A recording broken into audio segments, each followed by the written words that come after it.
I will take the opportunity to ask about that RFA update and Brady Tkachuk with the signings of Pettersson and Hughes. He is the RFA left without a contract. Are we any closer to seeing him sign with the Ottawa Senators? Do you have anything on that?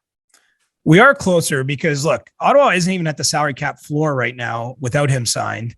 They have until October 12th to get cap compliant, or October 11th, I believe it is, that the opening night rosters get set. So, they're down to about a week until they have to get to that spot. And it's pretty obvious where they intend to get the money to jump over the floor, as Brady Tkachuk's going to get a nice contract here. They do have Tyler Ennis in camp on a PTO. Maybe he gets a contract as well to help get up to that number. But with Tkachuk, it seems like Ottawa's still very focused on an 8-year contract if they can make that happen. And so if they hold that line in terms of that sort of term, I think that there's an easier bridge to be done with him. For example, a 3-year contract. Will come with some questions about, will he sign another one beyond that year? You're playing, it's a different set of circumstances than what Vancouver was dealing with Pettersson.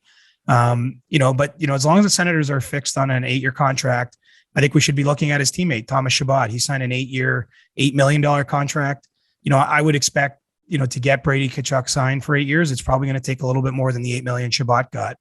And, as far as I can tell, that's kind of where we are right now. I mean, he's, I don't know that the gap in what the sides want financially is huge, but you need some movement at some point, and I would think that that's going to come, very soon here. I'd be surprised if this one dragged into the regular season, and so really we're down to the final week where if the Sens got to keep going for $8 million, I think that they're going to have to, 8 years, I think they're going to have to get to $8 million and above, and probably put some bonus money in there, which is not something that organization or franchise has done too often. There's always a compromise possibility where you go shorter term and, try to do it again in a few years' time. Have you taken stock at all as to what the Ottawa Senators fan base has been like with the Brady Tkachuk proceedings as they are right now? Have you been seeing on Twitter or other parts of the NHL world what like Senators fans are feeling kind of right now? Are they just like whatever about it? Are they patient? I imagine they would be impatient, but I'm kind of curious from your vantage point. I think they're pretty, they're starting to feel it. I mean, look, this is a great player for them to watch. One of the league leaders last year in both hits and shots on goal. I mean, he plays a very physical game around the net, can put up some points and goals in doing so. And he's part of what they hope is a young core, right? And Ottawa hasn't had a whole lot to feel good about, but the Senators finished last season great. Now it's heading into another full year with Stützle and Josh Norris. And some of the guys that got on D with Chabot, and then you want Brady Tkachuk in that mix. I mean, I still think personally that they're a few years away from being the kind of team that really strikes fear into their opponents, but they earned a lot of respect back last year with how hard they played, and some of the games that they played in the North Division. So I think fans are nervous. My brother-in-law Alex is a Senator season ticket holder. He's been texting me up a storm.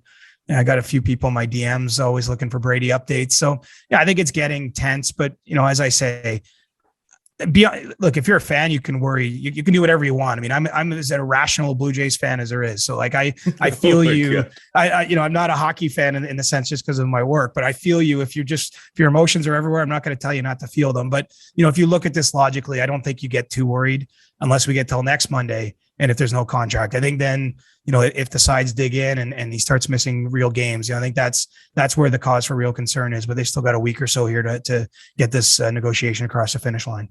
How often do your family members text you for like insights on what's going on in the NHL? I'm curious about this. A lot. My family and my friends. The worst is trade deadline day, right? Because trade deadline day, you're live on TV.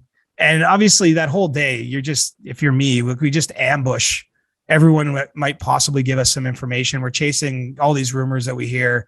And then like my buddy would be like, hey, yo, what are the Flames doing? And I'm like, come on, like, I love you, man. But like, it's the wrong day. Just if there was a day that I could put like family and friends on mute, it would be trade deadline day. I mean, most of the time I don't mind. I love hockey too. I don't mind conversing on this, but there's certain days like where you're live on TV staring at your phone for 8 hours. You don't need your buddies being goofs in the messages there.